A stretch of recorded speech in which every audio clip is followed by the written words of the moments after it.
Hello. आप सभी को नमस्ते। इंग्लिश परसेप्शन पे आप सबका हार्दिक स्वागत। मैं तेजपाल सर आपके बीच एक बार फिर हाजिर। आज हम टॉपिक लेकर के आए हैं फ्रेजल वर्ब्स। फ्रेजल वर्ब एक बहुत ही अच्छा टॉपिक है जिसको मतलब बहुत डिमांड रहती है आरपीएससी की स्कूल की फर्स्ट ग्रेड में, सेकंड ग्रेड में, रीट में, है ना। आरएस का एक चहेता टॉपिक है ये। आरएस मेंस के पेपर नंबर 4 में पूछा जाता है। आरजेएस का क्वेश्चन पेपर में ये आता है। एसएससी और बैंक इसमें तो उसको पूछने वाली बात नहीं है। फ्रेजल वर्ब एक ऐसा टॉपिक है जिसको वोकेब में भी आता है और ग्रामर में भी आता है। आप कहेंगे ऐसा कैसे? तो ध्यान दें, ये एक्चुअली आपके से ब्रेक है और ब्रेक के साथ डाउन जुड़ गया, है ना। अपने आप में डाउन एक प्रेपोजिशन है, बट एक वर्ब के साथ, एक प्रेपोजिशन के जुड़ाव के साथ ये एक फ्रेज बन गया, दो शब्दों से बन गया। इसका मूल शब्द ब्रेक था, इसलिए इसका नाम फ्रेजल वर्ब हो गया। ब्रेक मतलब तोड़ना होता है, बट ब्रेक डाउन का मतलब खराब हो जाना होता है। क्लियर? इस तरह से गो थ्रू है। टेक आफ्टर है। टेक मतलब लेना होता है, आफ्टर का मतलब के बाद होता है। एक वर्ब है, एक प्रेपोजिशन है, और दोनों जुड़ करके हम शकल बन जाता है। यानी ये वोकेब का टॉपिक है। किसी भी एग्ज़ाम से ये टॉपिक अछूता नहीं है। और इस टॉपिक्स को हम किस तरह से कवर करेंगे, ये आप पहले से भी मुझे जानते हैं कि हट कर के ही हर टॉपिक का मेरा एक पढ़ाने का तरीका रहता है।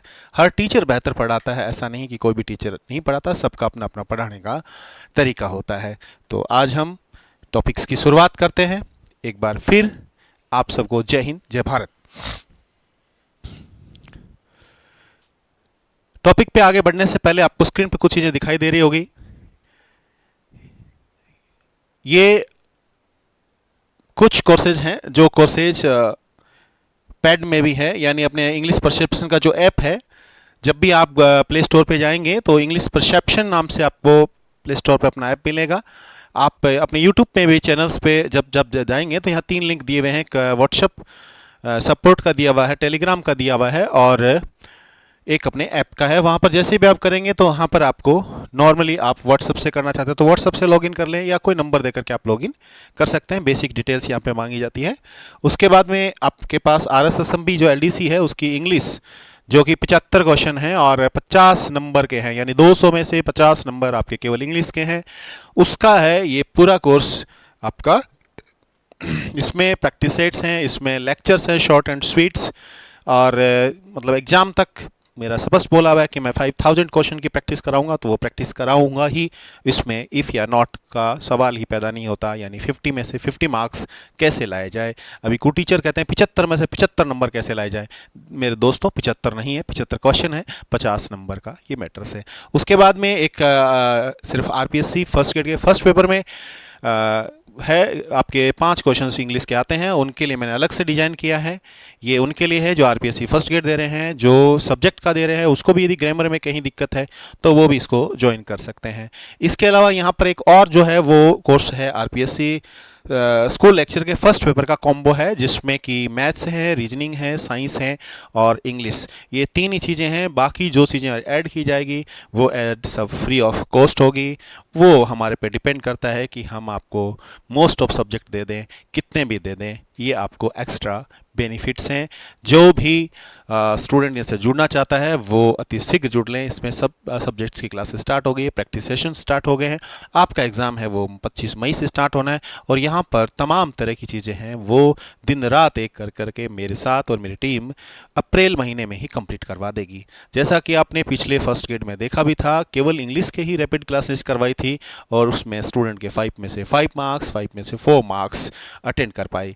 अच्छा, फिर भी नहीं कर पाए क्योंकि मेरे पास मैंने 75 में से सिर्फ 5 क्वेश्चन को टारगेट किया था, और वहाँ 4 से 5 क्वेश्चन सही हुए थे। इस बार मैं यही लेके बैठा हूँ कि मैं खुद ही उन 40 क्वेश्चनों को कवर करूँ, ताकि मेरा स्टूडेंट किसी दूसरे के भरोसे ना रहे। मैं मेरे दोस्तों, मेरे स्टूडेंट, एस्पिरेंट्स सबसे एक ही गुजारिश है, आप मेहनत करिएगा, बेहतर से बेहतर मेहनत करिएगा, ताकि अगली बार आपको ये सुनने के लिए ना मिले कि आप फर्स्ट पेपर के कारणवश रह गए, और रहेंगे भी नहीं।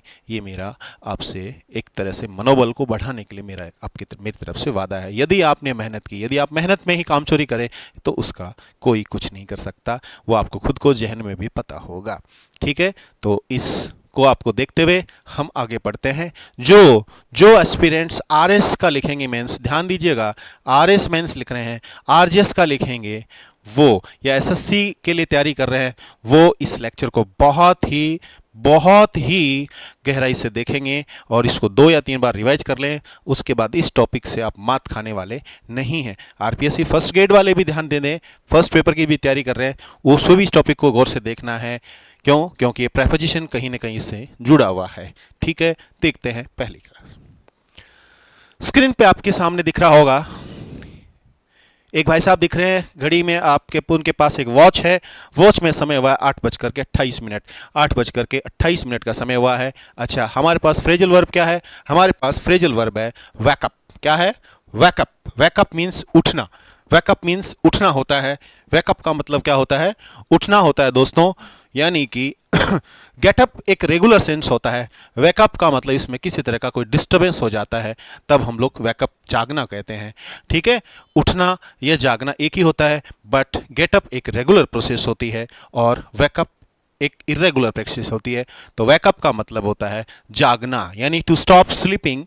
टू स्टॉप स्लीपिंग होता है। एग्जाम्पल देखो, yesterday I woke up at 8:20 AM। 8:20 AM यानी 8:28 पे उठा। AM आफ्टर, है ना, क्लियर, आफ्टर मेरिडियम कहते हैं। ये एक टाइम का सिस्टम होता है। ठीक है, पोस्ट मेरिडियन है AM, और 180 जो आपकी देशांतर रेखा है, लॉन्गिट्यूड लाइन्स है, वो डिसाइड करती है कि एक्चुअली घड़ी का समय क्या होगा। तो वैकअप, वॉकअप, है ना, ये सेकंड फॉर्म आपके पास में होती है। तो मुझे लगता है पहला फ्रेजल वर्ब आपको रेडी है। वेकअप क्या होता है? यानी जागना होता है। क्लियर? शायद ही कोई डाउट रहा होगा, इस पिक्चर को देखने से ही आपको समझ में आ गया कि एक्चुअली वेकअप का मतलब क्या होता है। चलो नेक्स्ट देखते हैं। सेकंड नंबर, यहां पर आपको स्क्रीन पे दिख रहा है टर्न ऑफ। क्या दिख रहा है? Turn off. नीचे लिखा हुआ है बंद करना। क्या लिखा हुआ है? बंद करना। टर्न ऑफ बंद करना होता है। अच्छा, क्या बंद करना? तो ध्यान दीजिएगा, मशीन या लाइट को रोक देना या बंद कर देना। मशीन या लाइट को रोक देना या बंद कर देना। मशीन या लाइट को रोक देना या बंद कर देना, यानी टू स्टॉप समथिंग, यानी मशीन और लाइट। आप पिक्चर में देखो, ये ऑफ कर रहा है, यानी टीवी को बंद कर रहा है ना, टीवी को बंद कर रहा है। Turn off. चालू करोगे, टर्न ऑन, टर्न ऑफ। नीचे आपको एक पिक्चर्स दिख रही है, देखो, ये इसको नींद आ रही है, इसको नींद आ रही है, ये देख रहा है एक्चुअली हो क्या रहा है, यानी कि ये लोग बोरिंग महसूस कर रहे हैं। क्या महसूस कर रहे हैं? बोरिंग महसूस कर रहे हैं। अच्छा, टर्न ऑफ का मतलब 2 होता है, मशीन या लाइट को रोक देना, बंद कर देना, रुचि खत्म होना या मन हट जाना। रुचि खत्म होना या मन हट जाना। टू स्टॉप मशीन या light when something makes you feel bored, annoyed और नॉट इंटरेस्टेड। क्लियर? आप बोरिंग फील हो रहे हैं, आपको गुस्सा आ रहा है, आप इंटरेस्ट नहीं है। क्लियर? पहला एग्जांपल लिखा है, कृपया टीवी बंद कर दें, please turn off the TV, please turn off the TV. अच्छा, सेकंड एग्जांपल हमने लिया है, the long lecture turn the employees of. लंबा लेक्चर सुनकर कर्मचारियों की रुचि क्या हो गई? खत्म हो गई। इसमें स्पष्ट आपको दिख रहा है पिक्चर्स में। आई थिंक इसके बाद इस फ्रेजल वर्ब में किसी प्रकार की आपके दिमाग में ऐसा नहीं बचता है कि टर्न ऑफ नाम का याद नहीं होगा। यानी टर्न ऑफ आपको इतना तो जरूर याद था कि टर्न ऑफ का मतलब बंद करना होता है, शायद ये नहीं याद था कि टर्न ऑफ का मतलब रुचि खत्म होना भी होता है। तो अब शायद ही ये याद होगा। जैसे ही आपके दिमाग में टर्न ऑफ आएगा, मैं कह रहा हूं कि इधर के एग्जांपल्स तो आपको पता नहीं याद आए या नहीं आए, ये 2 पिक्चर जरूर याद आ जाएगी कि टर्न ऑफ का मतलब ये होता है। क्लियर? चलो नेक्स्ट देखते हैं। अगली फ्रेजल वर्ब आपके सामने दिख रही होगी, पिकअप। उठाना या लेके जाना, लेने जाना, उठाना या लेने जाना। देखिए, जैसे हम लोग इस पे नहीं जाएंगे, हम इस पिक्चर्स पे जाएंगे। देखो, ये पेरेंट्स है, ये बच्चा है, पेरेंट्स है, बच्चा है, पेरेंट्स है, बच्चा है, पेरेंट्स है, बच्चा है। क्लियर? यानी ये इन बच्चों, अपने बच्चों को लेने कहीं गए हैं, अपने बच्चों को लेने कहीं गए हैं। तो पिकअप का मतलब क्या होता है? लेने जाना होता है। उठाना भी होता है कि मैं आपको वहां से पिकअप कर लूंगा, लेने जाना भी होता है, to lift or collect someone or something होता है। एग्जाम्पल क्या लिखा है? I will pick pick you up from the school, मैं तुम्हें स्कूल से लेने आऊँगा, मैं तुम्हें स्कूल से लेने आऊँगा या लेने आऊँगी। ये एक गार्जियन का, एक पेरेंट्स का अपने बच्चे से कहना है। तो पिकअप भी आपको क्लियर हो गया। यानी अभी तक हम लोगों ने 3 फ्रेजल वर्ब क्लियर की है। पहली अवे कप है ना, दूसरी हमने याद की पुट ऑफ, और तीसरी याद की पिकअप। क्लियर है, तीनों फ्रेजल वर्ब आपको लर्न हो गई होगी। चलो अब हम देखते हैं फ्रेजल वर्ब नंबर 4। ठीक है, फ्रेजल वर्ब नंबर 4। देखो ये फ्रेजल वर्ब्स हैं वो मैंने अल्फ़ाबेट के हिसाब से की हुई है। ठीक है, स्टार्टिंग की 2-3 फ्रेजल वर्ब्स मैंने सीधी की। अब अल्फ़ाबेट के हिसाब से देखिएगा, ए स्मॉल आ गया यहाँ पर, स्क्रीन पे आते वक्त हुआ है ना, ये कैपिटल ए है। Abide by, abide by. देखो आप इस पे मत जाइएगा, हिंदी क्या कह रही है। इधर पिक्चर्स पे देखिए, यहाँ कुछ ट्रैफिक लाइट्स बनी हुई हैं, कुछ ट्रैफिक लाइट्स बनी हुई हैं। यहाँ बच्चे रो बना के खड़े हुए हैं, इनके आगे इनकी मैम खड़ी है। इसका मतलब ये मैम कुछ समझा रही है, ये मैम कुछ क्लियर कर रही है। यहाँ की ट्रैफिक लाइन्स कुछ, आपको ट्रैफिक लाइट्स कुछ कह रही है। इसका मतलब अबाइड बाय का मतलब होता है नियमों या कानून का पालन करना, टू फॉलो और ओबे रूल्स, लॉस एंड इंस्ट्रक्शन। यानी कि ये मैम इन बच्चों को कह रही है कि बेटा ये करना है, ये नहीं करना है। ये लाइट्स भी कहती है कि कब, when we are to stop, when we are to go, when we are to wait. Clear. अब आ जाइए एग्जाम्पल पे। You must abide by the school rules, तुम्हें स्कूल के नियमों का पालन करना चाहिए। ये मैम इन बच्चों से कह रही है, इन स्टूडेंट से कह रही है। Drivers should abide by traffic rules, ड्राइवरों को ट्रैफिक नियमों का पालन करना चाहिए। ध्यान दीजिएगा, यहाँ शुड की जगह मस्ट आना चाहिए, शुड कम। ठीक है, क्यों? क्योंकि यदि ये लोग नहीं करेंगे तो इन पे किसी न किसी प्रकार का टैक्स जरूर लगेगा। टैक्स लगता है तब हम मस्ट ही इस्तेमाल करते हैं, शुड इस्तेमाल नहीं करते, सजेशंस होता है। सेकंड कहता है employees must abide by company policies, कर्मचारियों को कंपनी के नियमों का पालन करना चाहिए, अच्छा नहीं करेंगे तो क्या होगा? They will be kick out, उनको कंपनी से निकाल दिया जाएगा। क्लियर है। यानी आप मस्ट भी समझ चुके होंगे कि सर ने बोला मस्ट मतलब ऐसा करना ही होगा, ऐसा अपने को करना ही होगा। यदि हम ऐसा नहीं करेंगे तो उसके कोई न कोई अपने को नफ़ा नुकसान का सामना करना ही पड़ेगा। क्लियर। शुड मतलब हम आपको सजेस्ट कर रहे हैं, हम आपको एडवाइस दे रहे हैं कि आप ऐसा करिए, आपकी सेहत के लिए बढ़िया होगा। नहीं करेंगे तो इतना कोई बड़ा कुछ होने वाला है नहीं, तुरंत आपके ऊपर कोई एक्शन नहीं होगा। क्लियर हुआ। ये अपनी फ्रेजल वर्ब नंबर 4 क्लियर कर दी है। फ्रेजल वर्ब नंबर 4 क्लियर हो गई है, अबाइड बाय। चलो नेक्स्ट फ्रेजल वर्ब देखते हैं। अभी आपके सामने नेक्स्ट फ्रेजल वर्ब आ रही है और वो फ्रेजल वर्ब है एक्फा। क्लियर। ACHE, एक्फॉर, यानी कई बोलेंगे एच फॉर, एच नहीं, स्टमक होता है वैसे ही एक्फॉर होता है। एक्फॉर देखिए, यहाँ गौर से देखो आप, इस पिक्चर के अंदर आपको कुछ चीज़ दिखाई दे रही होगी। ये लड़का है, ये लड़की है। ठीक है, ये लड़का और ये लड़की यहाँ पर है और यहाँ बैठे हुए हैं। ठीक। अच्छा, इस पिक्चर की बजाय एक दूसरी पिक्चर से स्पेड हो सकती थी। क्लियर। कोशिश की मैंने कि इस तरह के पिक्चर बन जाए, बन नहीं पाई।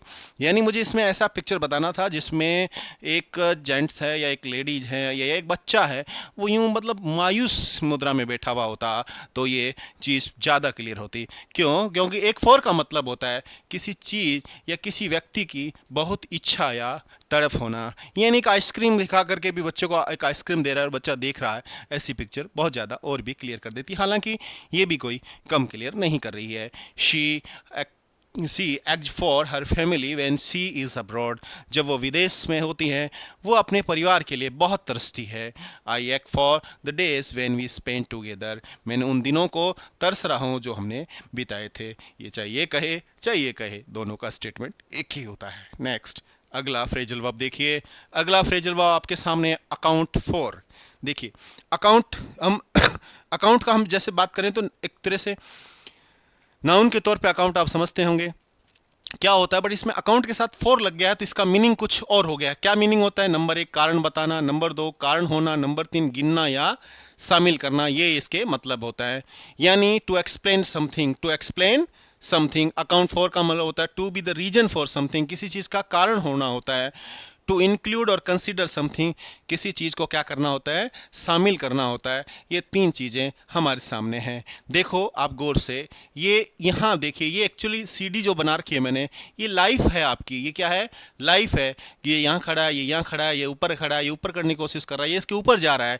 इसका मतलब क्या कह रहा है कि सफलता, उसकी सफलता का कारण उसकी मेहनत है। Hard work accounts for his success, यानी सक्सेस का कारण क्या होता है, हार्ड वर्क होता है। सक्सेस का कारण क्या होता है, हार्ड वर्क होता है। यहाँ देखो मैंने परचेज बजट डाल रखा है, इसका मतलब we must account for all the expenses, हमें सभी खर्चों को क्या करना चाहिए, शामिल करना चाहिए। अच्छा, पहला क्या कह रहा है, the teacher asked him to account for his absence, शिक्षक ने उससे उसकी अनुपस्थिति का कारण पूछा, यानी कारण बताना होता है। अकाउंट फॉर मीन्स कारण बताना, कारण होना या किसी चीज़ को शामिल करना होता है। ये अपना अकाउंट फॉर नाम की फ्रेजल वर्ब होती है। नेक्स्ट देखिए, आस्क आफ्टर, क्या लिखा हुआ है, आस्क आफ्टर। देखो ये वृद्ध औरत है, ये ओल्ड जो एज की लेडी है, ये बीमार है, और ये देखो एक दूसरी लेडी है जो उसके पास शायद इससे कुछ पूछ रही है कि कैसी तबीयत है, कैसे हैं आप, है ना, ये चीज़ें पूछ रही है। यानी कि आस्क आफ्टर का मतलब होता है, आस्क आफ्टर का मतलब होता है टू आस्क समवन्स हेल्थ और कंडीशन, किसी का हालचाल पूछना होता है। आस्क आफ्टर का मतलब किसी का हालचाल पूछना होता है। She asked after your mother, उसने आपकी माँ का हालचाल पूछा। किसने, इसने आपकी माँ का क्या पूछा है, हालचाल पूछा है। Yesterday I met your teacher, कल मैं आपके टीचर से मिला या मिली। सी आस्क्ड आफ्टर यू, उसने तुम्हारे बारे में पूछा होता है। क्लियर, किसी का हालचाल पूछना, किसी का हालचाल पूछना या किसी से किसी के बारे में हालचाल पूछना, यानी वो चाहे नॉर्मल कंडीशन में है या बीमार कंडीशन में, कैसे भी हैं। तो आई थिंक आस्क आफ्टर भी आपका क्लियर हो गया है। नेक्स्ट अगला देखिए, आपके सामने स्क्रीन पे लिखा हुआ है आस्क्ड आउट। क्या लिखा हुआ है, आस्क्ड आउट लिखा हुआ है। और आपके सामने पिक्चर हैं, आप इस पिक्चर्स को गौर से देखो, पिक्चर्स में क्या कह रहा है। अच्छा, दो बच्चे बैठे हैं, कॉफ़ी उनके बीच में है। ये दो, ठीक है ना, लविंग बर्ड्स कहें, कुछ भी कहें, ये देखो बैठे हैं, यहाँ हरियालीज हैं, सामने पहाड़ हैं, है ना। इन पिक्चर्स के अंदर आप समझने की कोशिश करें, इसका मतलब होता है किसी को बाहर घूमने या डेट पर बुलाना होता है। आस्क आउट का मतलब क्या होता है, किसी को बाहर घूमने या डेट पे बुलाना होता है।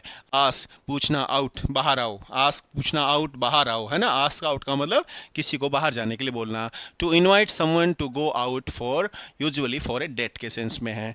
अब देखो इसमें क्या कह रहा है कि she finally asked him out for coffee, उसने आखिरकार उसे कॉफ़ी के लिए बुलाया। ये देखो नज़र आ रहा है। इसके बाद देखो, ही आस्क्ड हर आउट, उसने उससे कहा चलो बाहर चलें। And they spend time in the park, और उन्होंने पार्क में समय बिताया। क्लियर है।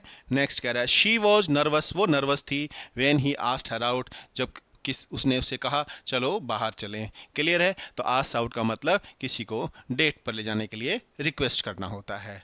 नेक्स्ट देखिए, phrasal verb number 9, phrasal verb number 9। अभी तक हमने फ्रेजल वर्ब ए पे पढ़ी और अब हम बी पे पढ़ रहे हैं, बैकआउट। क्या होता है, बैकआउट। क्लियर। देखो, एक बैकअप और एक बैकआउट, बैकअप और बैकआउट। बैकअप का मतलब होता है आप जस्ट साथ ही हैं, आप सपोर्ट कर रहे हैं। बैकआउट का मतलब आपने बोला है कि ऐसा करेंगे, बट लास्ट मोमेंट पे जा करके आप क्या हो गए, पीछे हो गए। बैकआउट, अपने आप को क्या निकाल लिया, बाहर निकाल लिया। देखो ये लेडी कहीं जा रही थी, ये लेडी कहीं जा रही थी, और इस लेडी को शायद कोई मैसेज मिला होगा, कुछ मिला, और इसने तुरंत क्या किया, अपनी ट्रिप को कैंसिल कर दिया कि ठीक है हम नहीं जाऊंगी, यानी ये पीछे हट गई। या किसी ने कहा कि मैं आपको मदद कर दूंगा, लास्ट टाइम कहा सॉरी मैं आपकी मदद नहीं कर पाऊंगा। तो ऐसा कुछ बैकआउट का मतलब है। बैकआउट का मतलब है किसी वादा, किसी योजना, समझौते से पीछे हटना। To decide not to do something previously agreed to. अच्छा, he backed out of the deal at the last minute, last minute पे उसने क्या किया, सौदे को कैंसिल कर दिया, पीछे हट गया। She backed out of the trip because of illness, बीमारी के कारण वो यात्रा से क्या हो गई, पीछे हट गई, जो कि दिख रहा है। The company backed out of the contract, company ने अनुबंध से पीछे हटने का क्या किया है, फैसला किया है। ये बैकआउट का मतलब होता है। ये किसका मतलब होता है, बैकआउट का मतलब होता है। आई थिंक अभी तक आपने 9 फ्रेजल वर्ब पढ़ी है, और उन फ्रेजल वर्ब्स की सब चीज़ें आपकी इमेज में क्लियर हो गई है। फर्स्ट टाइम नहीं होगी तो एक बार आप रिवीजन 2 बार 2 की स्पीड से देखेंगे, ये चीज़ें सब क्लियर हो जाएगी मेरे दोस्तों। नेक्स्ट देखो, phrasal verb number 10। Phrasal verb number 10, back out के बाद बैकअप आ गया, बैकआउट के बाद बैकअप आ गया है। देखो यहाँ पिक्चर्स को गौर से देखो, ये क्या है, बैकअप है, यानी डाटा इसमें से चला जाए तो इसमें रह जाएगा, ये बैकअप है। देखो ये क्या कर रहे हैं ये सब लोग, है ना, ये सब लोग क्या कर रहे हैं, इस इंसान को बैकअप कर रहे हैं, इस इंसान को क्या कर रहे हैं, एक तरह से बैकअप करेंगे। आप करिए जो आपकी इच्छा है वो करिए, हम आपकी सपोर्ट करें, हमारी कंपनी आगे बढ़नी चाहिए, हमारी टीम आगे बढ़नी चाहिए, ये बैकअप कहलाता है। बैकअप का मतलब होता है समर्थन देना, पुष्टि करना, to give support or confirmation, to give support or confirmation होता है। To copy data so it is safe, data को कॉपी करना भी क्या होता है, बैकअप होता है। टू मूव बैकवर्ड्स फिजिकली, और टू मूव बैकवर्ड्स फिजिकली यानी कि आप पीछे ऐसे पीछे जाएंगे, that is also backup, that is also backup. अच्छा, make sure to backup your files regularly, आप सुनिश्चित करें आप अपने फाइलों का नियमित रूप से क्या कर रहे हैं, बैकअप ले रहे हैं। We backed our team in the world cup, हमने विश्व कप पे अपनी टीम का क्या किया है, पूरा समर्थन किया है। Please backup the car slowly, कृपया कार को धीरे धीरे पीछे चलाएं। क्लियर, बैकअप का मतलब पीछे लेना भी होता है। ये वर्ड्स आपके शायद लगता है आपके पॉकेट में नया वर्ड्स इसमें आ गया है कि बैकअप का मतलब ये भी होता है। ऐसे फ्रेजल वर्ब हमारी ए से लेकर जेड तक सब फ्रेजल वर्ब ऐसे ही होगी। क्लियर, ऐसे ही होगी। प्रेपोजिशन टॉपिक जो होता है वो भी इसी तरीके ही करवाता हूँ मैं, प्रेपोजिशन टॉपिक जो है वो भी इसी तरह से कराता हूँ। डिटर्मिनर टॉपिक को भी मैंने इसी तरह से ही करवाया है कि आपकी 3D इमेज भी दिमाग पे बने, ऐसा नहीं कि केवल थियोरेटिकली कोई चीज़ पढ़ाई जाए। ठीक है, आज प्रैग्मेटिक अप्रोच है, आप पूछेंगे कि प्रैग्मेटिक क्या होती है, प्रैक्टिकल अप्रोच है, नेचुरल तरीके से आप लोग कैसे सीख सकते हैं। ठीक है, आजकल प्रचलन चला हुआ है कि अच्छा ठेठ मारवाड़ी में पढ़ाओ, इसमें पढ़ाओ, उसमें पढ़ाओ। तो मेरा एक ही कहना है, इंग्लिश तो इंग्लिश रहेगी, हिंदी हिंदी रहेगी, मारवाड़ी मारवाड़ी रहेगी, द्रविडियन द्रविडियन रहेगी, गुजराती गुजराती रहेगी। किसी भाषा की किसी से कोई कॉपी नहीं की जा सकती। आप जिस तरह से समझ सकते हैं वो समझिए। अपना सोल मोटो एक ही होना चाहिए कि हमारा स्कोर ज़्यादा से ज़्यादा हो और हम अच्छी पोस्ट पे सेटल हो जाएं, चाहे हम गवर्नमेंट सेक्टर में जाएं, चाहे हम प्राइवेट सेक्टर में जाएं। कोई भी सेक्टर कमज़ोर नहीं है। एक प्री पार्टी चल चुकी है कि अच्छा गवर्नमेंट सेक्टर में अच्छा है, आपको अच्छी इंग्लिश आती है, अच्छा कम्युनिकेट कर सकते हैं, अच्छा डिसिप्लिन कर सकते हैं, तो आप प्राइवेट फील्ड में भी बहुत अच्छा पैसा कमा सकते हैं। नो डाउट है, ऐसा नहीं है कि गवर्नमेंट सेक्टर ही सब कुछ होता है। चलो नेक्स्ट देखिए, अगली फ्रेजल वर्ब है बियर आउट।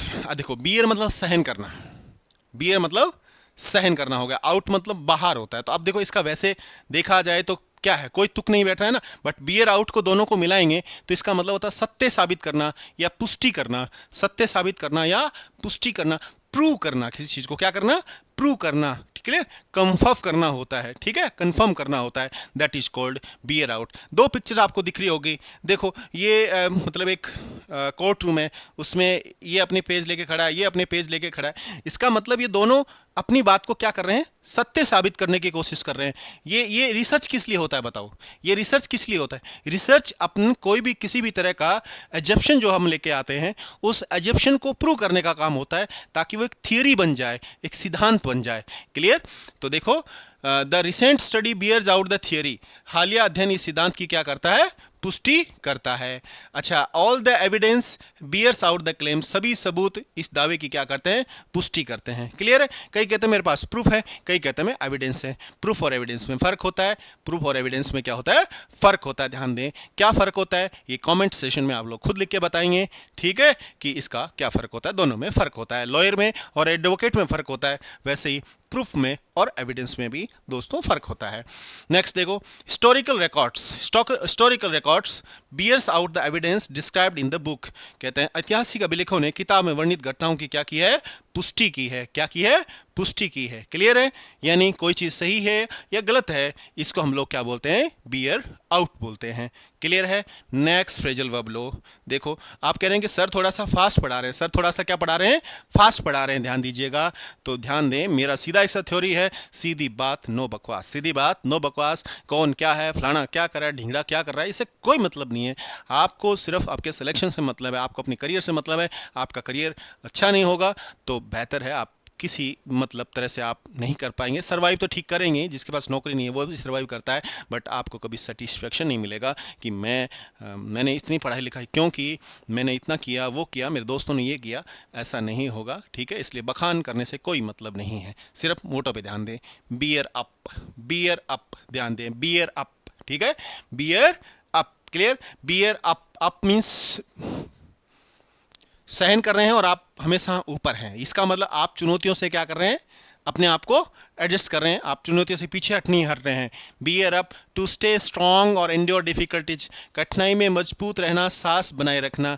देखो ये इंसान आप गौर से देखिए, बीमार है फिर भी ये हंस रहा है ना।